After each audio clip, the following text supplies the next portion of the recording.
If you've been driving around Essex County over the last few months, you've probably noticed yard signs for local elections, things like town council seats, supervisors, and assessors. That's similar to all over the North Country. But you may have noticed that a lot of those signs are for write-in candidates. There are an unprecedented number of write-in campaigns in Essex County for next week's elections. We look for answers why on today's Story of the Day. Support for Story of the Day comes from Long Run Wealth, an SEC-registered investment advisor in Lake Placid, providing comprehensive wealth management, retirement, and financial planning solutions. LongRunWealth.com. And the Devlin Inn and Suites, Lake Placid, welcoming families, athletes, and groups to the Olympic Village, offering Adirondack mountain views and dog-friendly accommodations. TheDevlinNY.com. Hey, I'm David Sommerstein. It's Wednesday, October 29th. First up, if you've noticed that headlights on cars seem brighter, you're not alone. Assemblyman Brian Miller has been hearing a lot of concerns about the risk of distraction from the modern LED headlights. The Republican from Central New York talked with Public Radio's David Lombardo on the Capitol Press Room about his legislative solution. Well, what we're looking for is a comprehensive study across the board with this, and we want to use our New York State institutions as his primary study facilities. SUNY and CUNY. The governor's traffic safety committee. We want to keep it in-house here in New York, but we want to look at the vehicle height, the lumens, and how that's affected everything. The angle of how the lights are projected out from the ongoing car. That's one thing I really want to just take a quick second and kind of go back a little bit. For the driver of the vehicle, the increased visibility has been a godsend, and it's really been a great thing. And we really want to concentrate on the approaching vehicles and what's happening with them. So that's what we want to look at. We want to do a comprehensive study across the board and see where this is. And we truly want to identify if there really is a problem. And I think we could do that with everybody in-house in the state, probably within a year. So as I prepared for this interview, I was reading some stories about this because it has gotten a lot of attention over the years. And one of the things that was highlighted was this idea that states aren't necessarily inspecting, when they do their vehicle inspections, for the correct alignment of headlights. And here in New York, I looked up the DMV website and saw what they are looking for when it comes to lights. And it says that lights must be an approved type and they're inspected for operation, proper mounting, and broken or missing lenses. But I didn't necessarily see that point about the alignment. And I found some anecdotal reporting that New York is not checking for the alignment to ensure that, they're facing where they need to be. Is that something that has come up at all in your examination of this issue? Well, yes, it has. That's been one topic that's been talked about, because we all know I'm a little older than you are. Just a little. And years ago, when you brought your vehicle into the inspection station, they would put a jig on there and they would inspect the aiming of the light, the angle of the beam. I don't know why we've gotten away with that, gotten away from that. But, that's something that can be looked at, but we're really not asking to put more regulation on our inspecting of the vehicle. We want to truly see if there's an issue with light design across the board, because this just isn't a New York State issue. It's a federal issue. That was New York Assemblyman Brian Miller, the Central New York Republican, speaking recently with David Lombardo on the Capitol Press Room, a show from the New York Public News Network, our network of public radio stations.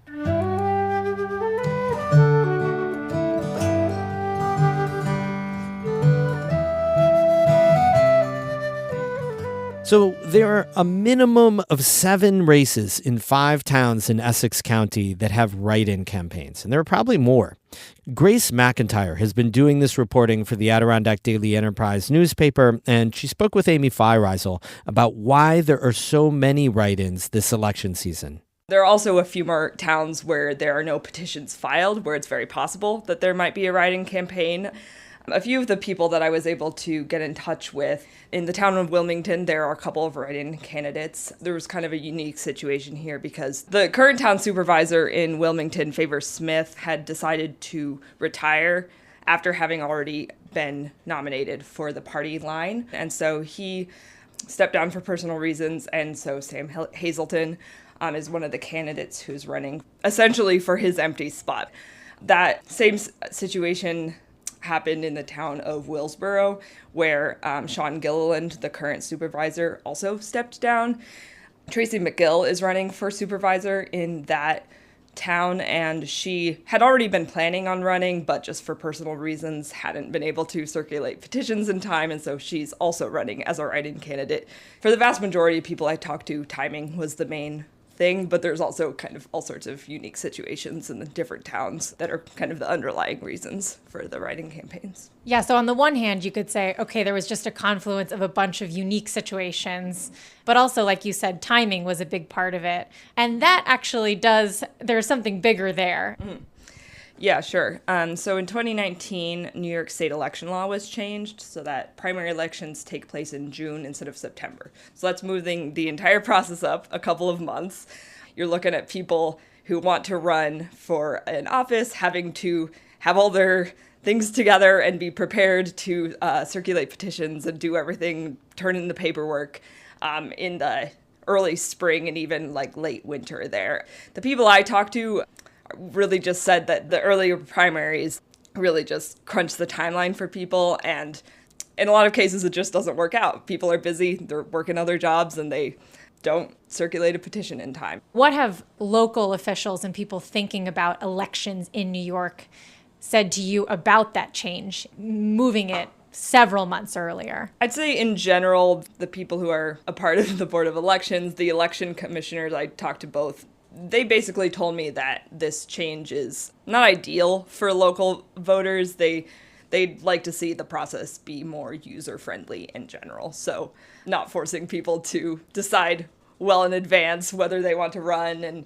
just make the whole system a little bit easier for people to navigate. Now, but that change was made in 2019? Yes. So while you can say it's got to be the 2019 law, we weren't seeing quite this many write-in campaigns, in 2024 or 2023 or 2022. Did anyone you speak with have an explanation for why now? I can't emphasize how much timing was like really the main factor for most of the people I talked to, but I did talk a little bit with people about the kind of current atmosphere of national and local politics, and several people talked to me about just feeling like there was a lot of division in both their individual communities and in the country. Some people definitely mentioned that as being part of the reason that they wanted to run. And a good example of that is Zoanne Schnell, who's running for town council in Chesterfield. This is her first time running for a position in the town, and she definitely mentioned being very concerned about some national issues that are having an impact locally, such as changes to Medicaid and SNAP. And she has a healthcare background, and so that was part of her reason for wanting to run. For the nuts and bolts of how you actually vote for a write-in candidate, how do you properly make sure that you are voting for a write-in candidate? Mm-hmm. So it's not complicated, but there's a couple of things just to keep in mind if you haven't done it before. So on a ballot, you'll go to the section of the ballot that has the position you want to vote for, and there's a section at the bottom of the page where there's a box labeled as a write-in. You want to make sure you write completely in the box. Machine can't read anything outside of that. The people who review the ballots are in charge of determining voter intent, and so if you misspell someone's name and they can still tell who you mean to vote for, they can figure it out. And something to keep in mind also is that it just takes a little bit longer. It's more work for the Board of Elections to process write-in candidates, so that's just something to keep in mind as you're keeping an eye on the results for November's election. Grace McIntyre is a reporter from the Adirondack Daily-Enterprise based in Saranac Lake. She reported on the unusually high number of write-in campaigns for this year's general election, and she spoke with Amy Feiereisel. Election day is next Tuesday. Early voting is already underway. You can find your county's early voting locations at elections.ny.gov. We have more news all the time on our website, ncpr.org. Music today by B. Children of Canton and Dan Berggren of Ballston Spa. I'm David Summerstein, North Country Public Radio.